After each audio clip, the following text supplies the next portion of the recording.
Hello and meowdy YouTube. We are diving on into some more extinct zoo. This one is the Spinosaurus had an evil twin. Let's do it. I hope you're having a wonderful day.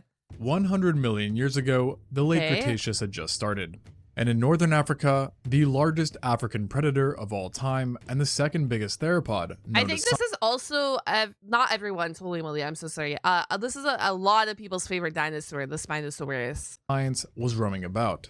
The Spinosaurus. There she is, It was or enjoying he is. the beginning of a dynasty that would end up spanning across millions of years. Its giant size, coupled with an enormous sail, would also help secure its legacy. And today, it remains one of the most iconic dinosaurs ever, Yeah. likely being the third most famous theropod, after Tyrannosaurus rex and the Velociraptor. Yet, despite its fame Look at or him. stature, nearly no one is aware of the fact that the Spinosaurus actually had a twin, so to speak. As while it was What? dominating in Africa, a Spinosaurid of nearly equal power and appearance was carrying out its very own rule in South America. Oh, shoot. This was the Oxalia. The Oxalia. Oh my god. No, because the thing is, like, Hollywood makes a dinosaur famous, and then a lot of people gravitate towards that famous dinosaur. So then when you have dinosaurs like this dude over here, the Oxalia, it's kind of unfortunately forgotten about. Unless you're obsessed with dinosaurs and you go down the dinosaur pipe hole and then you know everything about dinosaurs and then you know that the Oxalia is the twin to the Spinosaurus. Unlike its African Right? sibling, who has been known to science for over 100 years, the For over Oxalia is a 100? dinosaur much newer to paleontology. Wait, you're only founded in 2011. Oh, that's why you're so new. Oh, shoot. Okay, you're a youngin. Being discovered and 15 described in years. 2011. The first fossil attributed to it was Wow. located in the Alcantara Formation of northern Brazil and consisted of the frontmost snout bones. Paleontologists were quick to Okay. note that this newly discovered dinosaur was a member of the Spinosaurid family, as its snout shared many characteristics only seen in other Spinosaurids.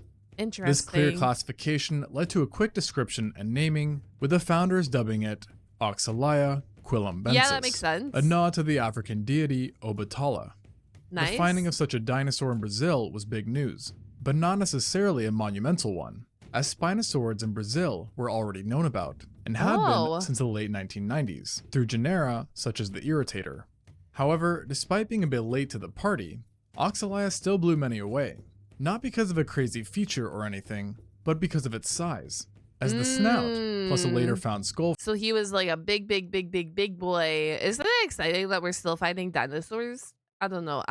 Probably it should be exciting to you guys. Imagine all the dinosaurs that are still out there yet to be discovered, relating to dinosaurs as well. Imagine all the species still out there yet to be discovered. Like, we're still finding fossils and still trying to, put those fossils together and match them with species, or if they're their own species. And it's so freaking exciting. fragment both came from individuals that seemingly dwarfed other known Spinosaurids, Oh. minus the Spinosaurus, while also outclassing nearly every other theropod known to science, Big. with the most recent studies estimating adults to have been between 12 and 14 meters or Wow, 39 long and boy. 46 feet Long in boy. length, while weighing anywhere from 5 to 7 tons, Holy. which if accurate would easily make it Brazil's largest predator ever and one of the top 10 heaviest known theropods. Yeah. Naturally, its large size would have made mature Oxalia untouchable to other carnivores, and it's commonly thought that, like the Spinosaurus, it too was its environment's apex predator.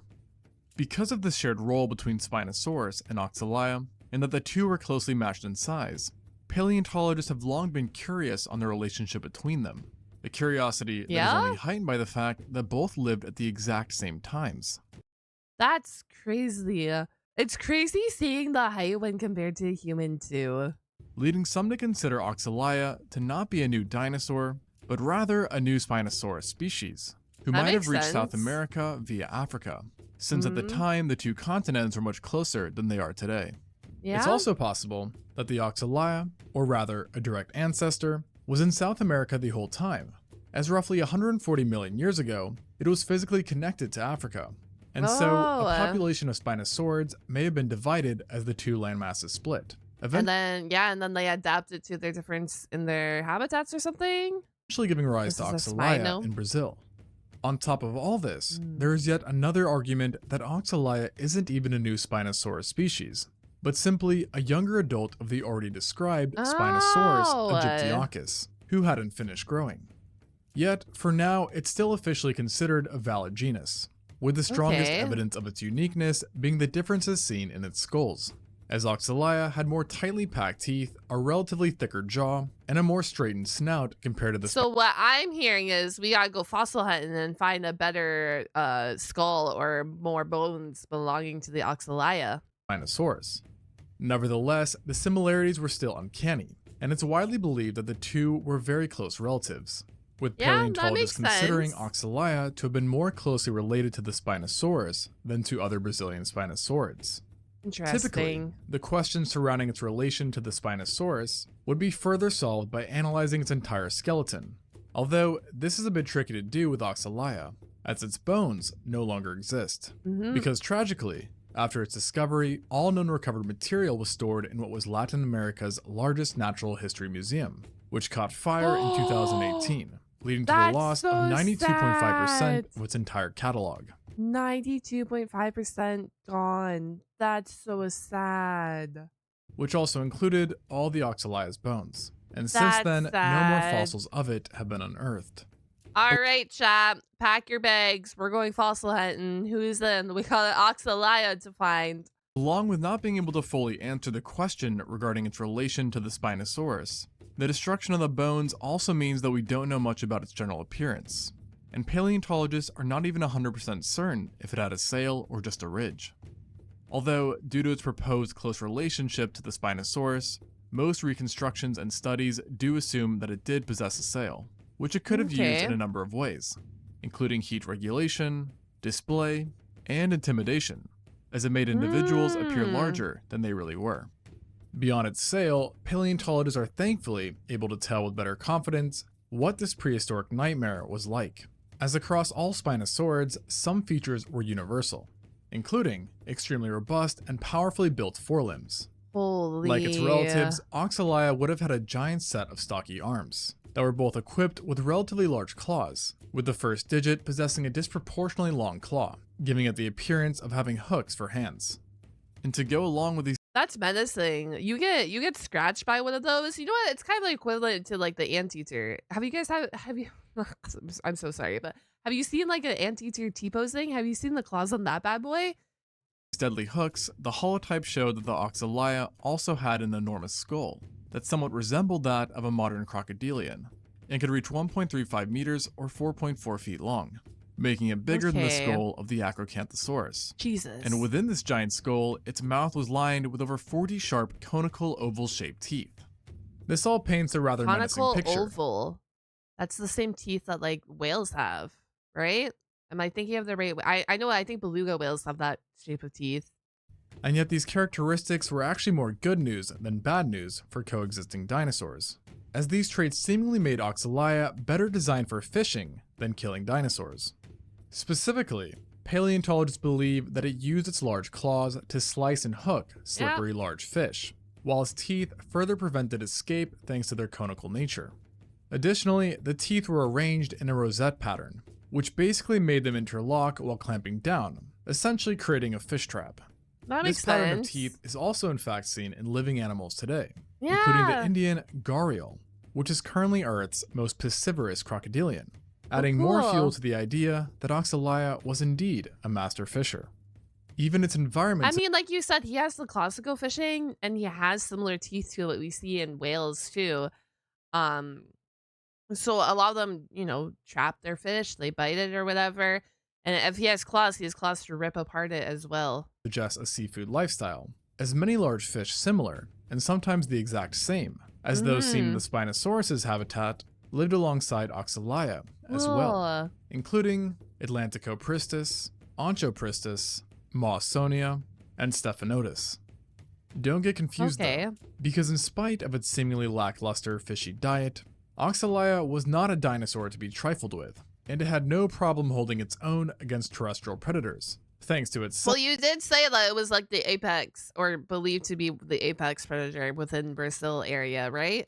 size and deadly claws. Yeah. Its bite may have also been a decent deterrent, with studies indicating a bite force roughly 20 times that of a wolf. That's On a top strong of this, bite force. Oxalia had 2 replacement teeth in each socket, allowing it to switch out damaged teeth and ensuring peak sharpness, What? while also suggesting it may have been used to attack animals with tough protections.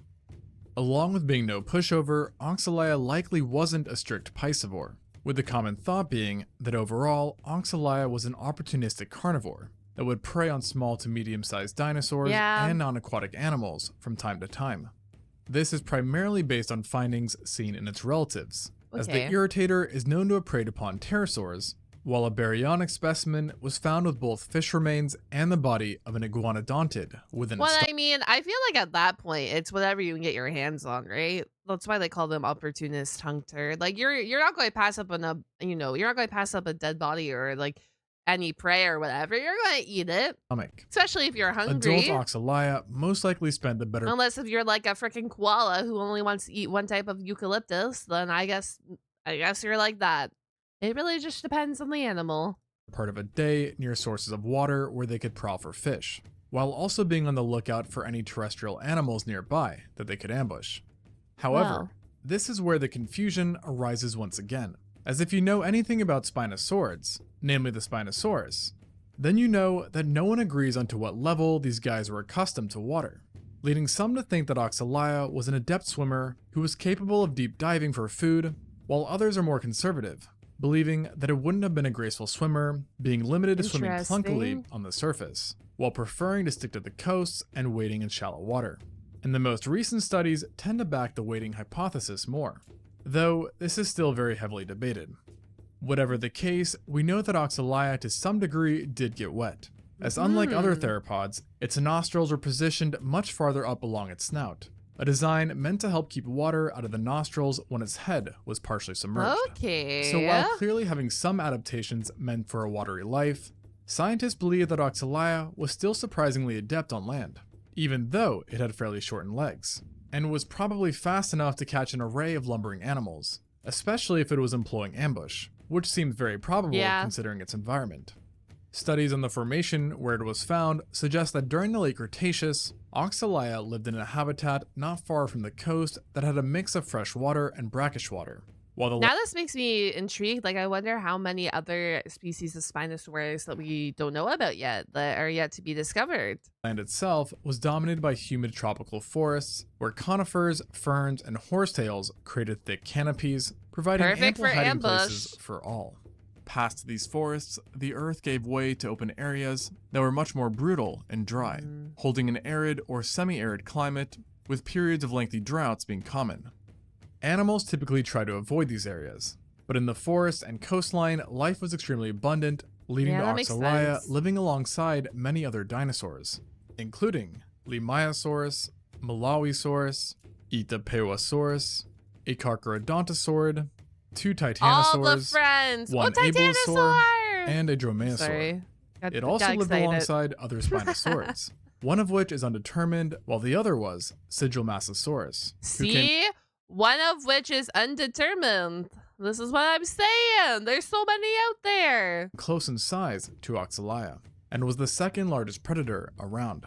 But it is even more controversial than the Spinosaurus' twin, with many thinking it may not be a new genus, rather a synonym for another Spinosaurid. In addition to dinosaurs and the previously mentioned fish, non-dinosaurs were plentiful as well, being represented by animals such as pterosaurs, Coringa turtles, and snakes. Much of the life found on these ancient lands were akin to what was seen in the Kemkem Formation of northern Africa, where the Spinosaurus reigned mostly supreme. The similarities between the two formations are again thought to be a result of the connection that Brazil and Africa once had 140 million years ago. The shared life ultimately proved useful for Oxalia, as it provided the Spinosaurid with an ecosystem perfect for its skill set, and fossil records show that it thrived there for millions of years, from 100.5 million years ago to 93.9 million years ago, when it then suddenly vanished from the fossil records. Its extinction is pretty interesting, considering that it died out around the exact same time of the Spinosaurus, which also marked the end of the Spinosaurids as far as we know. That's no one is certain on what took these two out, but one idea that is usually brought forth in the matter is that rising sea levels may have destroyed their preferred habitats, triggering a slow decline and leading Oxalia to have to compete with other terrestrial hunters that were better adapted for hunting big game. That makes On sense. the flip side, another proposed hypothesis is that a long-standing drought killed off its prey and depleted freshwater sources, That also and makes thus again sense. leading to its final demise. While it may be gone for Basically, both theories are just a lack of prey, a lack of food available. good, the Oxalia is still undeniably one of the most menacing theropods out there. And it's a shame that it hasn't gotten as much attention on the big screen as its twin. But the Spinosaurus isn't the only one who had a lesser known relative, with the Oh? T-Rex actually having an older brother, so to speak. Are we And going I to have to actually go made a watch video that on that one? recently. So if you found this one interesting, gosh. go check that out. Sounds like we're going to have to go watch another video, guys. That's what I'm hearing. Mesozoic. We got to go learn about the dinosaur. We got to go learn about the T-Rex older brother, right? If you made it all the way to the end of this video, comment down a dinosaur emoji or the word dinosaur. I will see you guys on the flip side. If you have any suggestions, if you want to see me react to any videos from Extinct Zoo, let me know down below. And yeah, take care, enjoy, goodbye.